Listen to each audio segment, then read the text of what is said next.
Hey everybody, thanks for joining me again. Today we're going to be discussing a couple pretty common home repair items. We're going to go over some drywall repair if you got a hole in drywall. I'm also going to address holes in hollow core doors. Here we have a pantry door. It's a hollow core pantry door. And let's just say hypothetically, maybe a long time ago before you were sober, you burned yourself while you were cooking and you just got a little bit angry and you hucked a spoon, a wooden spoon, and maybe it hit a door and left a little hole in it like this. Just hypothetically speaking, how would you fix this? What are we going to do? What are our options here for repairing this? The first option would be we could actually just take this door off and replace it. But that's not a very good option, really. That costs money and time, and who knows how to do that. So what we're going to do is we're going to show you a couple creative ways to repair a hole similar to this. So if you could kind of join me down here, I'll just show you. Here we have a hole, kind of an impact crater, and what we're going to do is we're going to try just a couple different googly eyes. So we got different options here. You see, this is kind of a surprise face, kind of like a what? So this is one option. Now, depending on what your home is like, how nice your house is, you may want to try some different things depending on what you're into. Just be creative. So that's one option there. We could also go with something a little bit more of a surprise. Like, oh man, a spoon just hit me. That's kind of that look. And then personally, I think what we've decided to go with here at my house is the pair of glasses. So we're kind of nerdy. We like to read and play video games, maybe watch some anime. This just kind of fits our personality. No, I don't know what's going to fit your personality, really. But these are just some options for you to play with. So I hope that's helpful. But I would like to address drywall holes. That's probably a little more common than hollow core door holes.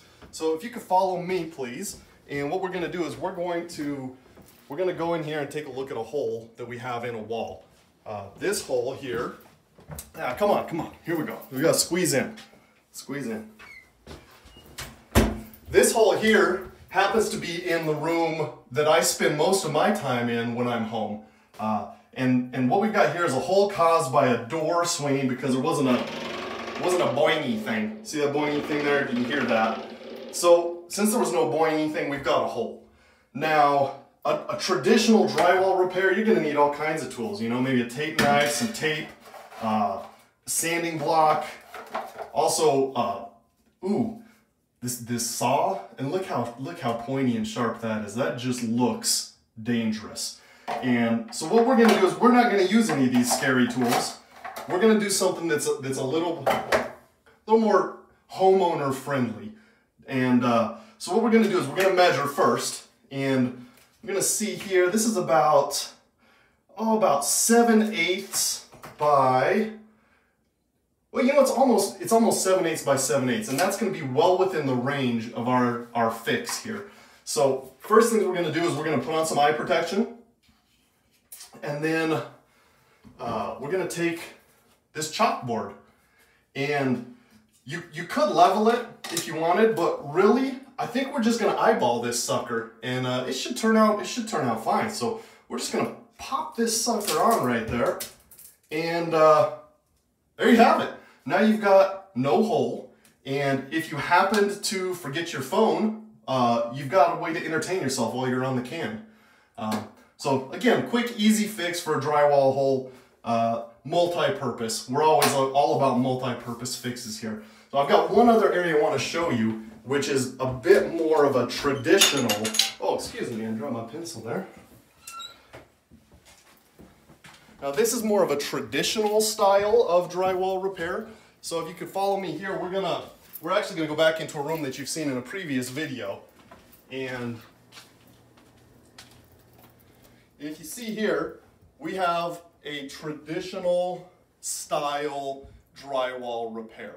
This patch was done before the video. We've patched, we've put a couple coats of mud and sanded. Now we've let this has been drying for about 3 years now, and should be within the next within the next 6 months or so, should be ready to texture and to paint.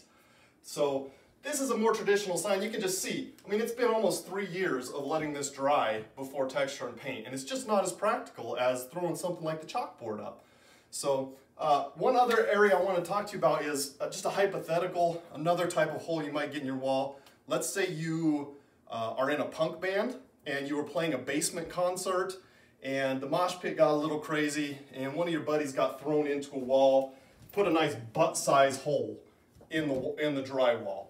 Okay, one option you would have is to take a large wall map of the world and you just move it down a couple feet so that it covers the hole. Now, be careful when doing this, because if you move it down before the show is over, what you're going to end up with is you're going to end up with another butt-sized hole in the wall and a ripped map.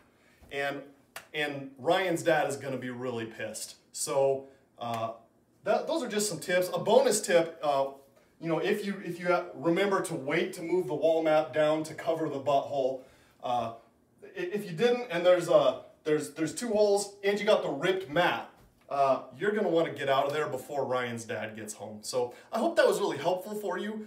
We've got another video coming up tomorrow that I think is going to be really helpful as well.